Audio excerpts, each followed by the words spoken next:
Hey, what's up everybody? In this video, I'm going to show you how to make your images go from looking like this to this. And the only thing I changed was the lighting. Lighting is one of the key elements to creating cinematic images and is one of the biggest factors that separates amateur looking films from professional looking films. Now, I recently saw a post on the Facebook group of one of our members asking, why does my image look flat and washed out, but this image that I pulled off of an ad I just watched looks super cinematic? What are they doing that I'm not doing to get that cinematic look? And the answer is lighting. And we'll talk about how lighting can create depth to make your images look more three-dimensional and cinematic. Now, there are four main characteristics of light that I want to cover: direction, color, quantity, and quality. Now, because there's so much to cover, I'm actually going to split this up into two videos. In this video, part one, we're going to be covering direction of light and briefly talking about light color as well. And then in video two, we'll talk about light quality versus light quantity. Now, it's important to know these different elements because oftentimes people think that the lighting is bad simply because there's not enough light or light quantity. But there's many situations where you have enough light, but the lighting still looks bad.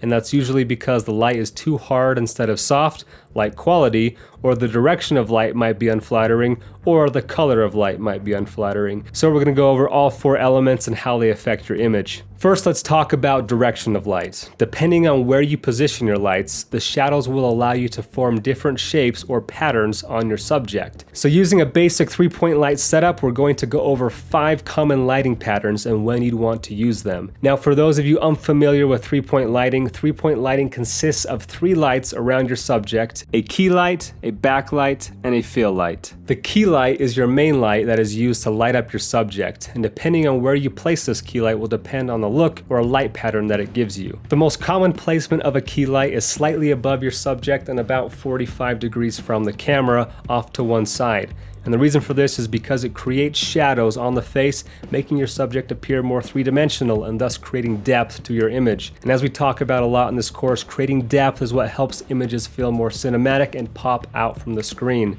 Be careful though, not all shadows are good. If you place your light too high, you'll start creating raccoon eyes on your subject. This generally isn't a very flattering look, and it kind of resembles shooting at noonday, which isn't the prettiest lighting to shoot in. But you also don't want to put the light too low, first of all, because light sources don't naturally come from below us, so it doesn't look very natural, but also because it gives you that flashlight around the campfire look that tends to be more of a spooky, scary feel. Plus, it highlights areas that aren't super flattering, like underneath the chin, the nostrils, the eyebrow ridge. So by having the light slightly above your subject, you create a nice drop shadow. Drop shadow meaning the shadow underneath the chin that outlines the jaw, which is typically a more flattering look and helps create dimension and depth. Especially if you're trying to hide a double chin, you want to make sure you put that light nice and high because it will shade the under chin. With this key light position, you also have the subject's eyes lit up nicely, which is usually the main part of the face that you want your audience to focus on. And if you look closely, you can actually see the light source's reflection in your subject's eye, and this is called a catch light. Having a strong catch light can help draw your viewer's attention to the subject and gives your subject that sparkle in the eye look. And depending on the shape of your key light, you can get a variety of shapes of catch lights in the eye. For example, if you use a square softbox or a window as your key light, you'll get more of a square catch light. If you're outside shooting and using light reflected off of surrounding objects, then you'll see those reflected objects in the catch light of your subject's eye. So those are just a couple things I look for when lighting my subject to help give them a more cinematic look. Now let's move the position of our key light to show you the 5 different lighting patterns and the effects they each have on your image. As we move the key light directly in front of our subject, we get an even flat look to our image, and this is called flat lighting. Flat lighting on the face will mean that your subject is well lit and you are unable to see any shadows along their face. This will give you the least dramatic look out of the 5 lighting patterns that we'll be talking about, and is often used for a more light-hearted setting like commercials or beauty shots that allow you to see every detail of the skin. This look doesn't give a lot of dimension or depth to your subject though, so isn't necessarily looked at as a more cinematic or dramatic option. Now, if we keep the light in the same spot but just raise it up slightly from the flat lighting position, we get what is called the Paramount or butterfly lighting. Paramount refers to Paramount Pictures, who used this as their signature lighting style when it came to shooting their leading actresses. And the word butterfly refers to the little shadow under the nose that the lighting position creates, and is shaped kind of like a butterfly. This lighting pattern is typically a more feminine lighting pattern because when used properly, the shadows will accentuate the cheekbones, creating depth to the face. But be careful with the height of your light on this look because if you bring it too low, you will lose the drop shadow under the chin along with the butterfly shadow under the nose, thus going back to a flatter two-dimensional image. And if you raise it too high, the eyebrow ridge will cover up your eyes, giving you raccoon eyes, and your butterfly shadow will start to crawl onto the lip, making for a weird, unwanted shadow on your mouth. But let's now move the light slightly to the side and you'll start to see that butterfly shadow turn into a side nose shadow. This lighting pattern is referred to as loop lighting because the nose shadow creates the shape of a loop on the cheek. And this lighting pattern is generally used on rounder faces as the shadows it creates helps the face seem slimmer and longer. And as we continue to move the light farther to the side, about 45 degrees from our camera, that nose shadow connects with the cheek shadow, creating the lighting pattern Rembrandt lighting. Rembrandt lighting gets its name from a Dutch painter named Rembrandt, who used this lighting pattern for many of his paintings, and this lighting pattern is known for creating a triangle of light on the cheek subject, and is probably the most popular lighting pattern used in Hollywood films, as it creates a dramatic, cinematic, three-dimensional depth to the subject's face. Now with Rembrandt lighting, depending on where you position your camera, you can get different looks as well. If you position your camera on the broader side of your subject, this is called broad light. And if you position your camera on the darker side of your subject, this is called short light or the dark side. And it's most common in cinema to shoot on the short or dark side as it creates more drama and depth. So generally speaking, like in this tutorial you're watching right now, I like to position my camera on the dark side of my subject for a more cinematic look.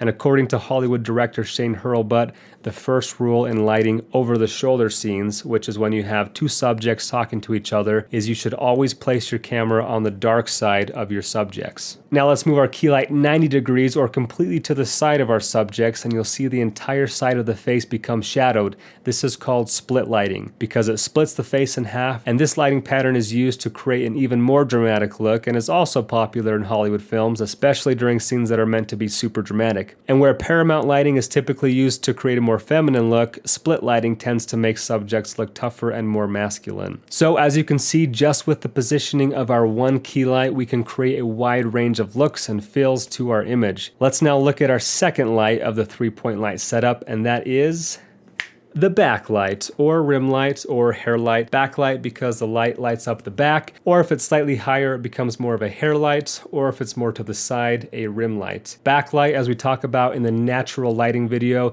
is commonly used during golden hour when the sun is low in the horizon and starting to set. So by using a backlight, we are replicating that golden hour look. Sources of backlight can oftentimes be practical lights as well, like a window or a lamp or anything in the background that looks natural to help light up the back of your subject. The purpose of backlight or rim light is to create a halo or rim around the outline of your subject to help separate them from the background and create depth, shape, and form. In my setup for this tutorial, I have the backlight positioned about 4 feet above me and pretty much directly behind me. So you can also play with the exact positioning of this light to create slightly different looks. Our third light in our 3-point light setup is the fill light. As the name states, the fill light fills in light, usually on the opposite side of your key light, making your shadows less dramatic. Depending on the mood of your story and or scene, you can choose to use a little or a lot of this fill light. The more fill light you use, the less contrast your image will have, and this is referred to as high key lighting, which is used more in comedies, romances, sitcoms, commercials, beauty shots, etc. It gives a more lighthearted, less dramatic look, whereas when you have less fill light, it creates more contrast, and this is referred to as low key lighting, and is used in more dramatic scenarios and is generally looked at as more cinematic due to the added depth it gives your subject. Now, I rarely use fill light for my setups, but rather I just have my soft key light and the backlight, and if I need any fill,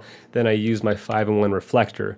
But because I like more of the cinematic contrasty look, I actually rarely use any fill at all, and I'm not alone in this, as I've heard Shane Hurlbut mention that he never fills light from the opposite side of his key light, so you can definitely get away with only using 2 lights and then just having a 5-in-1 reflector ready in case you want to fill. So there you have it. Those are the 3 main lights in a basic 3-point light setup and some of the light patterns that can be created. Now, one other thing to point out when lighting your subject is to make sure your subject isn't positioned flat up against the wall. Going back to the example at the beginning, the key differences between these two images were the lighting and the depth. The lighting helps create depth, but so does the position of your subject. On the top, the subject is farther removed from the camera and closer to the back wall, so it's harder to separate him from the background. Whereas the example on the bottom, the subject is much closer to the camera and there's a lot more distance between him and the wall. Not only will this allow you to get some depth of field and blur out your background more, but it will also make your subjects brighter than the background as your subjects get closer to your key light and your background gets farther away from the key light. Be careful though, unless you're going for a pitch black background look, you'll want to make sure you have some light on your background to give your audience some context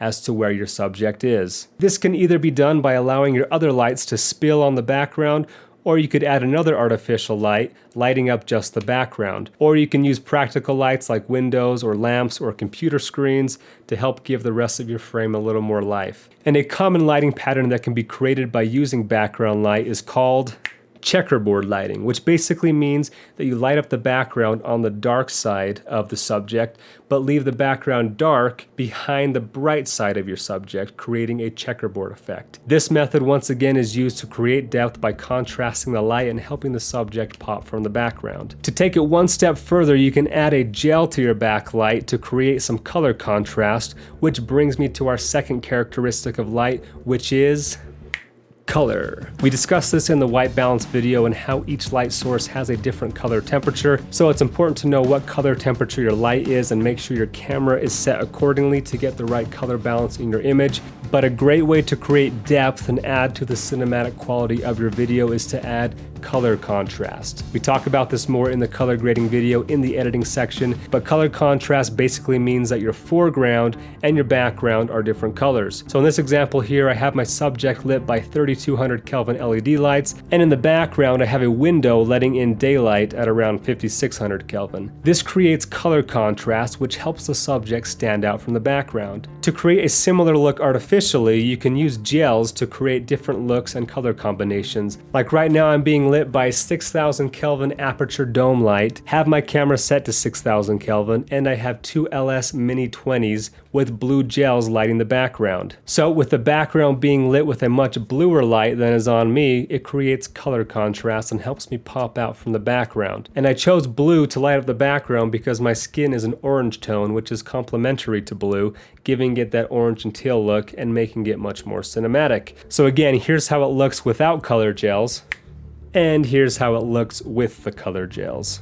So definitely a fun thing to add to make your images more cinematic. One thing to look out for though with color of light is light reflection off of colorful objects, giving an unwanted color cast to your image. For example, if you're shooting in a big grass field, you'll probably get the sun reflecting off of the grass onto your subject, creating a green tint on your subject. So just because your direction of light is good, in this case I'm shooting in the shade so I have even light, my light quantity is good because there's plenty of light outside, my light quality is nice as the sun reflects off the grass, acting as a giant diffuser and creating a nice soft light. But because it's reflecting off of the green grass, our light color makes our subject look green and sick. Now, because there wasn't much I could do in this situation, I had to color correct in post by adding back some magenta. But the point is to be aware of the color of light as our second characteristic of light, because everything else about the light can be perfect, but if the color of light isn't flattering, it won't look good. But that's it for cinematic light shaping using direction and color of light. Hope you learned something new. Make sure to watch part 2 where I'll be discussing the difference between light quality and light quantity. If you have any further questions, please let me know.